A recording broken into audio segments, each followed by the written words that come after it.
So, sir, we talked about what you said in the presence of Agent James, but I want to talk about something that you said when he left. And I'd agree that about halfway through the interview, Agent James asked to be excused. That's right, he went to grab a cup of coffee. That's right, sir. He left the room. For a second. And shortly thereafter, he returned. Yes, sir. Now, sir, when he left the room, you'd agree that you were alone. For a minute, yes. You didn't see any cameras for a minute? No, sir. And, sir, when you were left alone in that room with no cameras, you actually started talking to yourself, right? No, sir. Well, sir, you'd agree that you said, everything's fine, it's all fine. That's right, sir. My mom called me. She didn't know where I was, and she said she heard about some big robbery at Third National. Sir, I'm not asking what your mom, Your Honor, I asked that Mr. Barrow be allowed to finish his answer before counsel to ask the next question. I think I didn't hear him interrupt. Go ahead. Yes, Your Honor. Sir, I'm not asking what your mother might have said. I'm just asking what you said. When you were alone in that room, sir, you said everything's fine, it's all fine. That's right. You said they have no idea. Right. When my mom asked me how long I'd be there, I said they have no idea. Mr. Barrow, I'm not asking about what your mom might have said. I'm only asking what you said. I'm just trying to provide some context for you, sir. Mr. Barrow, you said they have no idea. Yes or no? Yeah, like I said. Thank you, Mr. Barrow. Nothing further at this time, Your Honor. Thank you. Redirect counsel. Yes, Your Honor.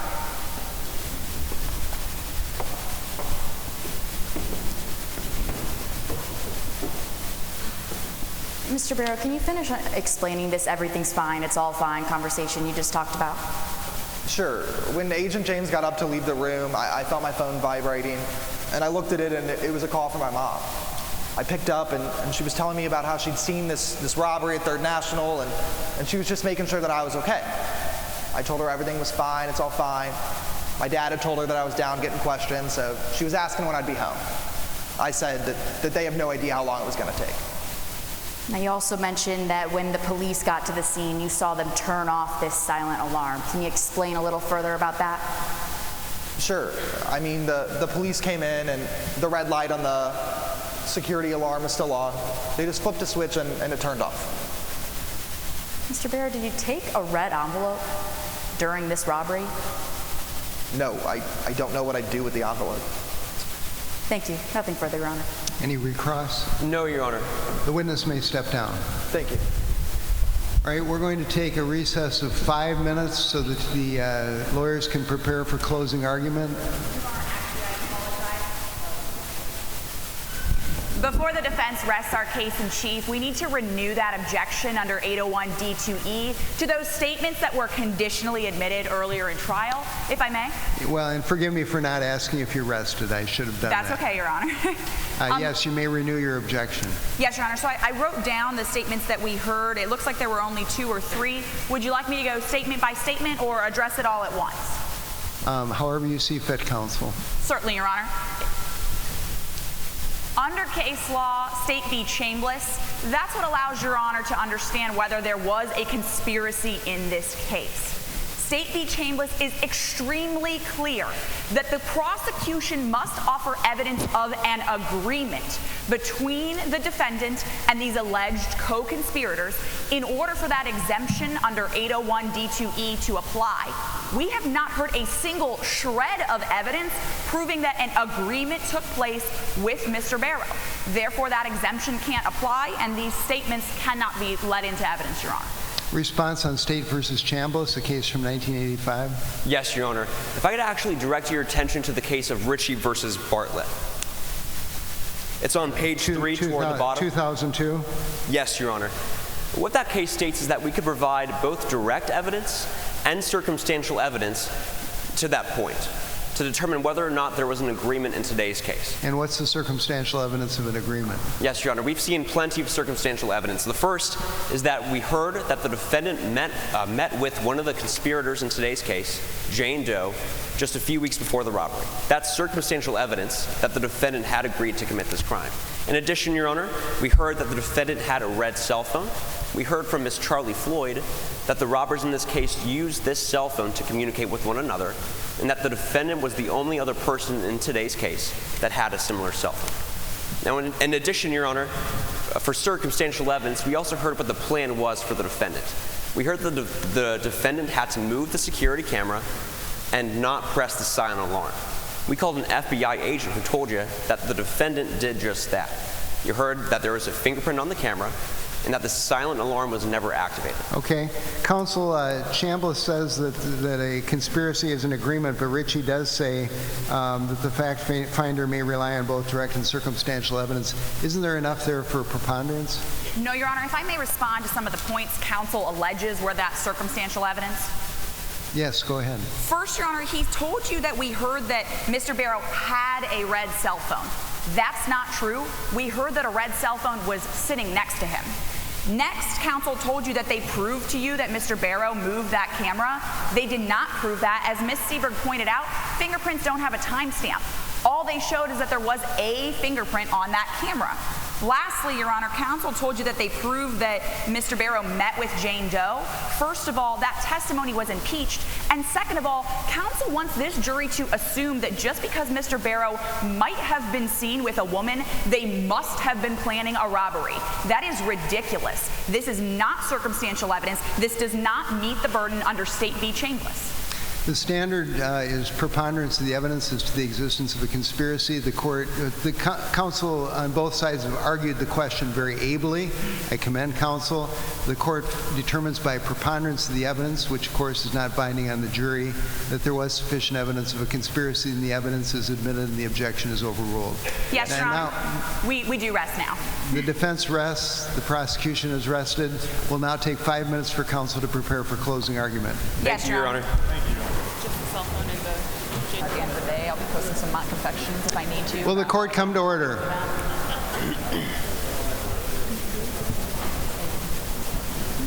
Members of the jury ready for closing argument? Mr. Abazi, the floor is yours.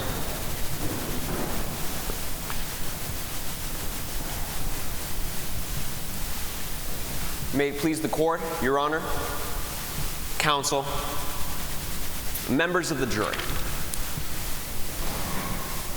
Now, when I walked into the building this morning, I had to go through security. Now, usually I'll have something metal in my pocket, something metal in my briefcase, a metal belt even. But let's say that today I made it through security with a gun. The first question you might ask is who let me through? Now, if there were multiple security guards there this morning, you might not be sure about who that person was. If there were 2 security guards, you still might not be sure.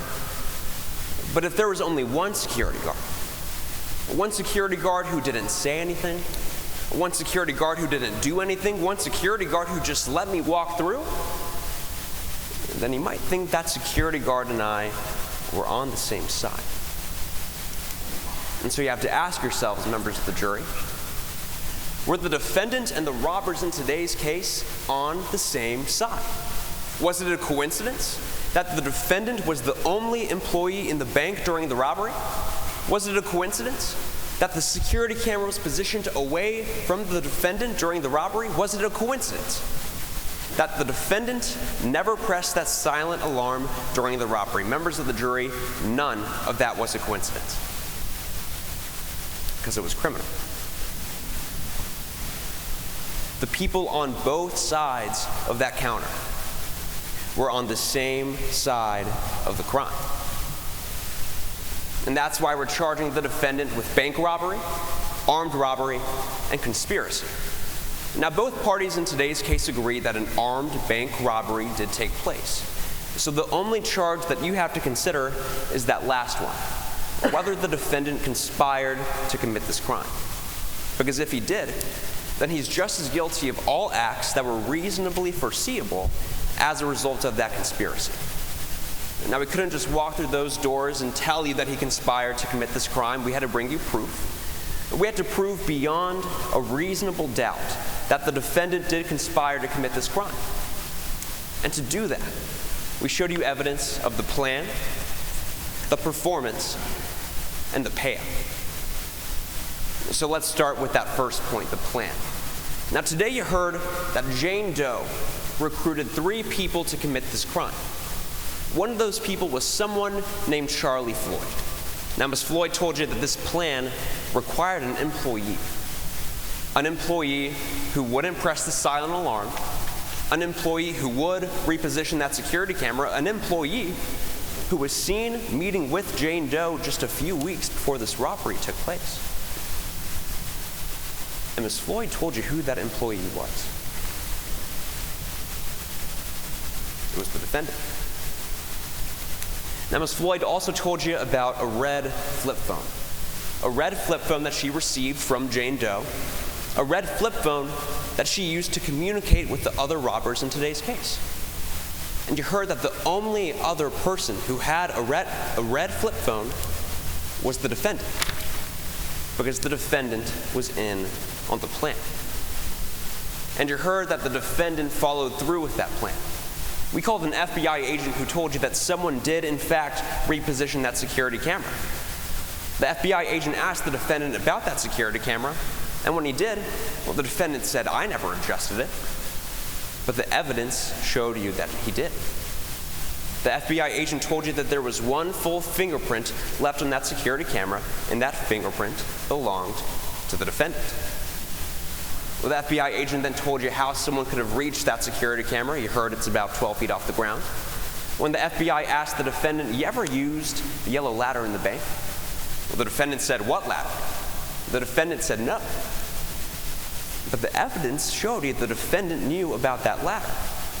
The FBI agent told you that there was one full fingerprint left on that yellow ladder, and that fingerprint belonged to the defendant. Well, then the FBI agent told you about that silent alarm. The silent alarm that sits right under the defendant's teller counter. The silent alarm that he believed he only needed to press with his foot to activate. Now, when the FBI asked the defendant about that silent alarm, well, he said that he did activate it. But the evidence showed you that he didn't. Because the FBI agent told you that alarm was never activated, and members of the jury, that's because the defendant never pressed it. Now, time and time again, the evidence contradicted what the defendant told the FBI in today's case.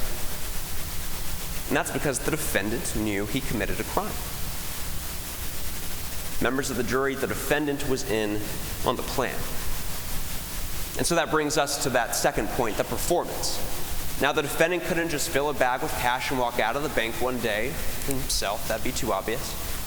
So the defendant needed to perform as if this robbery was forced. Now, we called a bank customer who was an eyewitness to that performance, Jackie Foley. And Ms. Foley told you that she saw two people rush into the bank on the day of the robbery with black masks and guns. One of them was waving that gun, the other was shouting. And you heard that in that moment, for a brief amount of time, that performance fell through. Because you heard that when the bank customer looked over to the defendant, he was expressionless. He didn't look surprised. He didn't try to hide. He didn't try to call anybody. And that's because the defendant knew he wasn't supposed to. Members of the jury, the defendant was in on the performance. But that wasn't all the bank customer saw that morning. Because you heard that that morning, the bank customer gave the defendant a red envelope filled with cash. Which brings us to that third point, the payout. Now, you heard that after the bank customer gave the defendant that red envelope filled with cash, well, she never saw the defendant give it to the robbers like he told the FBI. Charlie Floyd never saw the defendant give that red envelope to the robbers. The FBI agent never found that envelope on the robbers. And that's because the defendant kept it for himself. Members of the jury, the defendant took his part of the payout. So we know that the defendant took part in the plan, the defendant took part in the performance, and the defendant took his part of the payout. And that's because the defendant participated in this crime.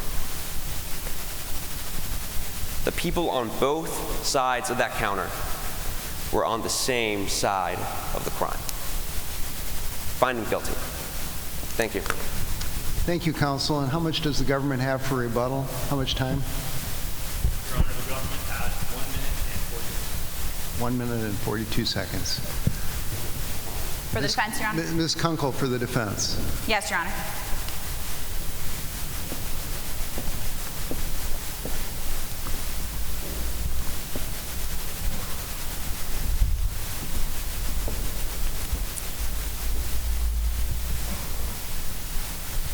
$8,000.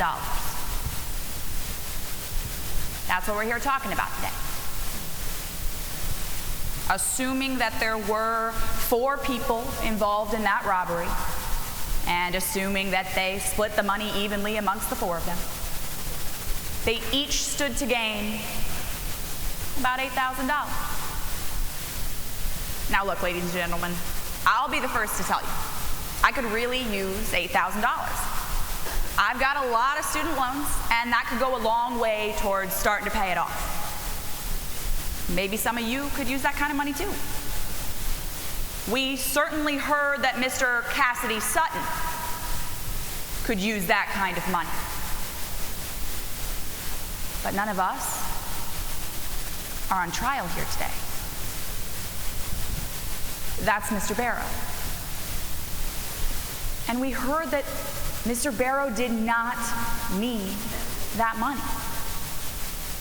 See, the government wants you to believe that even though Mr. Barrow had everything to lose and nothing to gain, he risked it all for money that he did not need.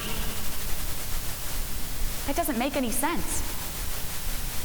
See, ladies and gentlemen, when the government walked through those courtroom doors, they brought with them the burden of proof.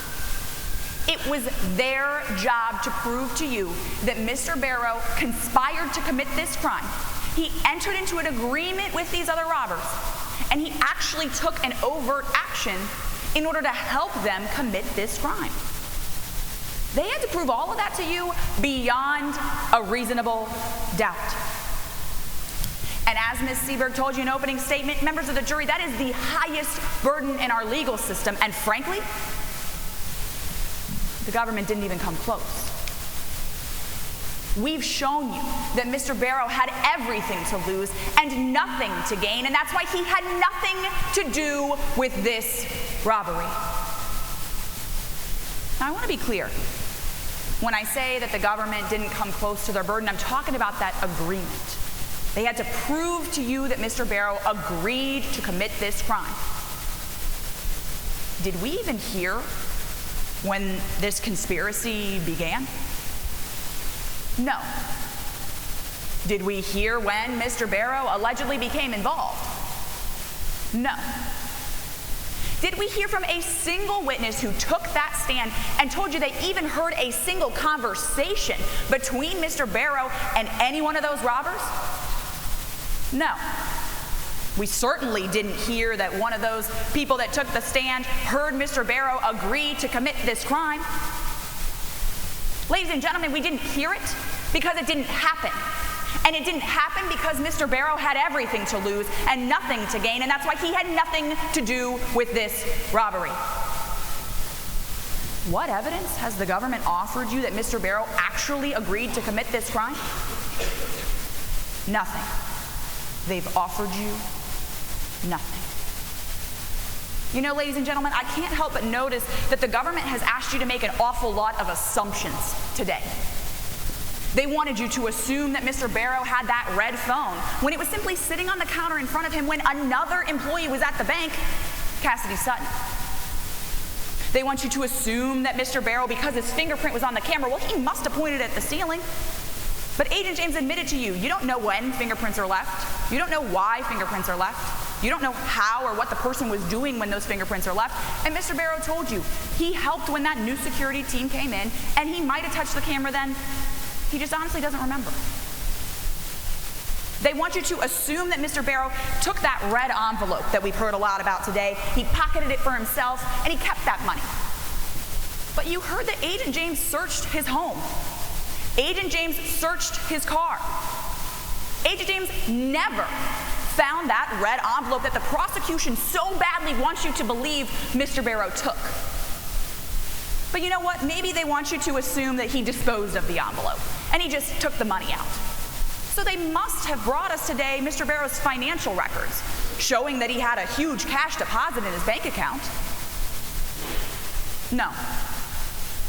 See, the government didn't even bother to look into his financial records because they didn't look into anyone's financial records.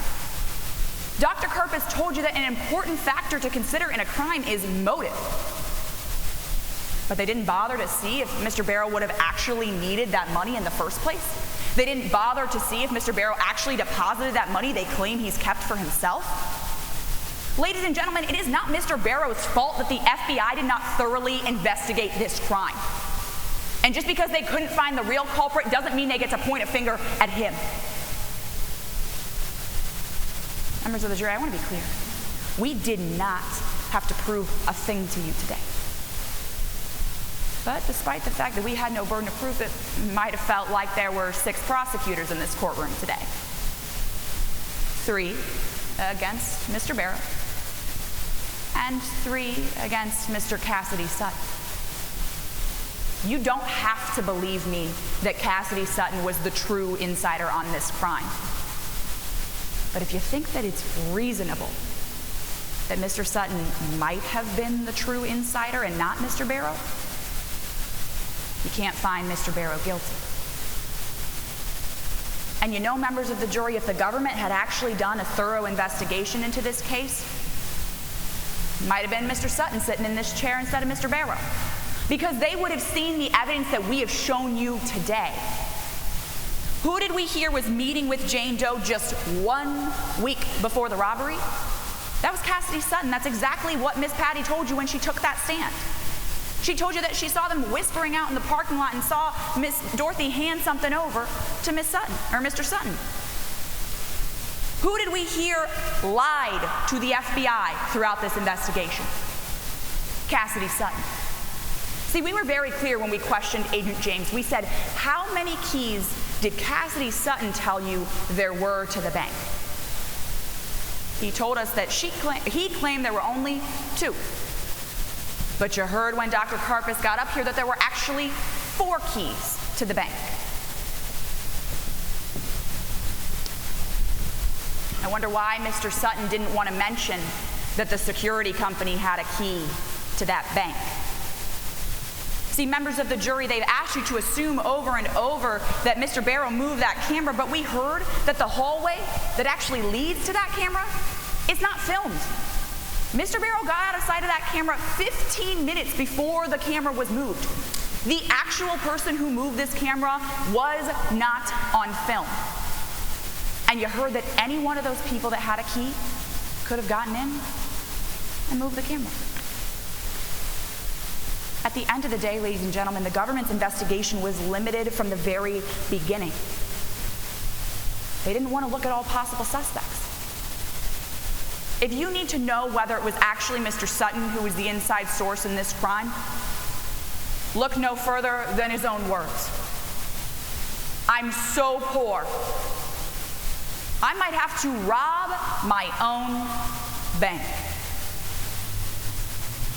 We showed you that Cassidy Sutton had something to gain, that Mr. Sutton didn't care what he might lose. Ladies and gentlemen, Mr. Barrow had everything to lose and nothing to gain. And that's why he had nothing to do with this crime. The government has failed to meet their burden, and we'll ask that you find Mr. Barrow not guilty. Thank you. Thank you, counsel. Rebuttal for the government? Yes, Your Honor.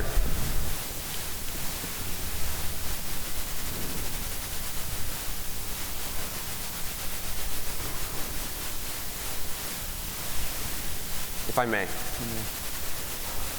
The members of the jury, Ms. Kunkel told you a little bit about our burden of proof in today's case, beyond a reasonable doubt. She told you a little bit about what it means, but I want to be clear about what it doesn't mean. It doesn't mean we had to rule out every explanation of the evidence. It doesn't mean we have to rule out every explanation from the defendant. It just means that we have to rule out the reasonable ones. Now, over and over and over again, the defense has been trying to tell you that the person who moved that security camera and malfunctioned the security system was Jane Doe, that she infiltrated the security company. But members of the jury, that's not reasonable. You heard Agent James testify that the only 3 employees at that security company are all male in their 20s. The person in the sketch is a woman. Now, Ms. Kunkel asked you a question, and the answer that she gave might have been different from what you were expecting. But the question she asked was, who did we hear lie to the FBI in this investigation? Members of the jury, that wasn't Cassidy Sutton. It was the defendant. He lied about not touching the security camera, lied about not knowing about that yellow ladder, lied about having pressed and activated that silent alarm. And so why would the defendant lie and lie and lie again to the FBI in today's case? Was it reasonable to believe that he was telling the truth?